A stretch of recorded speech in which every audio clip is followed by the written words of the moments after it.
রিক্সা চালক থেকে শুরু করে শ্রমিক জনতা যারা আছেন সবারই এক আপসহীন নেত্রী। তিনি সবসময় চেয়েছেন এই দেশকে ভালোবেসে, এই দেশের তরে, এই দেশেই থেকে মানুষকে আগলে রেখে গণতন্ত্রকে পুনরুদ্ধার করার জন্য। কিন্তু আল্লাহর এক সিদ্ধান্ত, আমরা দেশনেত্রীকে আজকে সকাল 6টার দিকে মহান আল্লাহ তাআলা নিয়ে গিয়েছেন।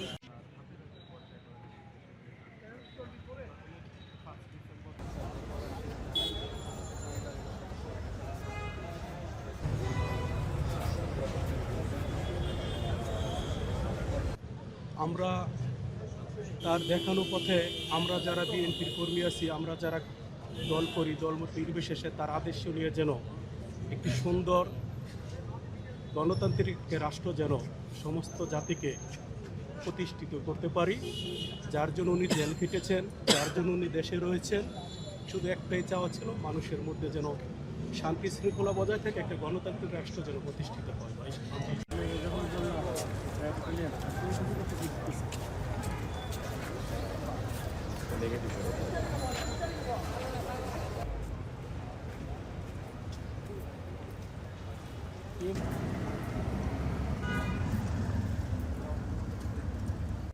1000 লক্ষ লক্ষ নেতাকর্মী জেল জুলুম নির্যাতনের পরেও আমাদের যে ধৈর্য, এই ধৈর্যের প্রতীক ছিল বেগম খালেদা জিয়া।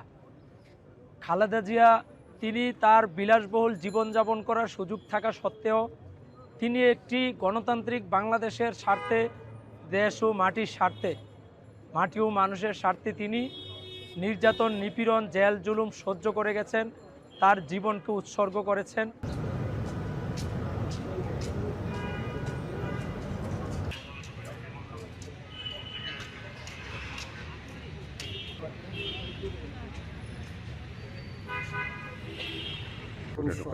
তখন যখন মঈনুদ্দিন ফখরুদ্দিনের সরকারও তাকে যখন বিদেশ পাঠিয়ে দিচ্ছেন, তিনি বলেছেন যে এই দেশ ছাড়া আমার আর কোনো দেশ নেই। সুতরাং তিনি যে সব সময়ের জন্য, শুধু গণতন্ত্রের জন্য না, এই দেশের মানুষের জন্য তিনি যে তার জীবনটা উৎসর্গ করে গেলেন, এই জন্যই কিন্তু তিনি আপসহীন। এবং এই জন্যই কিন্তু শুধু বাংলাদেশের জাতীয়তাবাদী দলের নেতৃবৃন্দ শুধু তাকে পছন্দ করেন, সকল স্তরের নেতাকর্মী এবং সকল দলের নেতাকর্মীরা কিন্তু বেগম খালেদা জিয়ার ব্যাপারে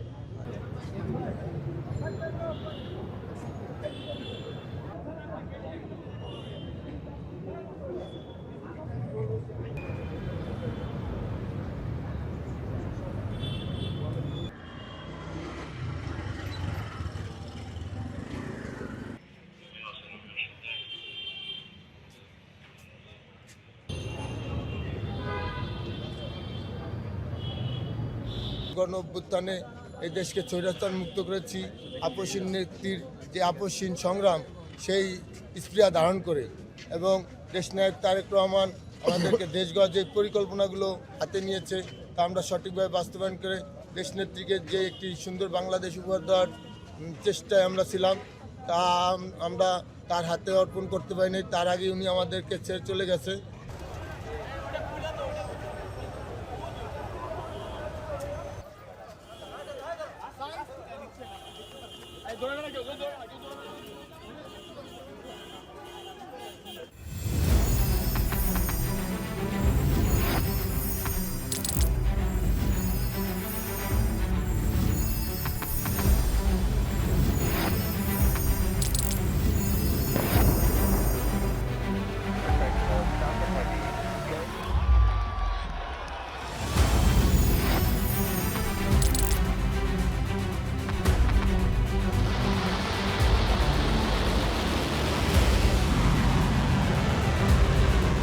Been fighting so long and so hard that they don't know what the they're doing.